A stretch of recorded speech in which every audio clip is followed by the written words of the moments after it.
La société Binocle est à Liège pour la seconde fois ou la deuxième. On verra parce qu'il y aura sans doute une troisième édition. Non, mais si vous êtes revenu, ça veut dire que vous aviez été satisfait de votre première participation? Écoutez, l'accueil était quand même très chaleureux, comme toujours en Belgique. Je suis venu tourner de nombreux longs métrages et films publicitaires il y a plusieurs décennies de ça, enfin depuis plusieurs décennies. Et c'est toujours un plaisir de venir à Liège ou à Bruxelles, en tout cas en Belgique. Et les organisateurs organisent quand même très bien les choses, c'est-à-dire que c'est d'un très bon niveau au niveau de la programmation des rencontres, des discussions, des films. Et puis il y a ici les principaux, je crois, industriels du relief, au moins de l'ouest de l'Europe. Alors en deux mots, rappelez l'activité de Binocle. Alors Binocle a été créé par des opérateurs de cinéma qui, dans les années 90, ont été persuadés que le relief allait renaître. C'est ce qui se passe aujourd'hui.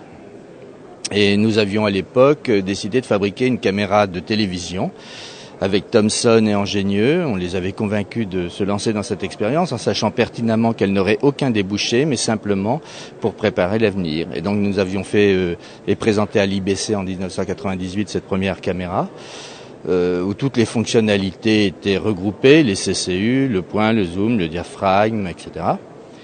Et ensuite, bien sûr, nous avons attendu que les Américains réagissent, parce que quand les Américains tant qu'ils ne réagissent pas, il ne se passe rien.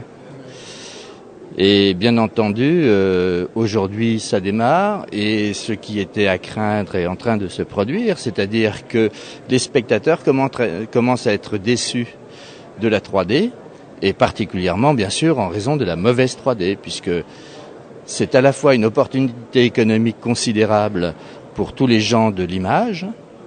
La 3D ne doit pas remplacer la 2D. Le cinéma en 2 dimensions est un art qui n'a pas besoin d'une 3e dimension. Mais la stéroscopie peut être une nouvelle forme artistique. Et malheureusement, en ce moment, on assiste à un nombre de films qui ne tiennent pas du tout la qualité nécessaire pour séduire le public. Et le public, qui n'est pas du tout idiot, s'en rend bien sûr compte. Et donc, en ce moment, il y a un recul dans la fréquentation des salles et surtout un courant critique chez le public. Et bien sûr, en tant que professionnel, je pense que c'est extrêmement important et que c'est bien que ça se produise maintenant. Il vaut mieux que ça se produise maintenant, ce qui permet de remettre un peu les pendules à l'heure et ce qui va nous permettre aux professionnels et aux organisations de professionnels comme UP3D que vous avez sur le stand d'à côté, de clarifier un peu les choses.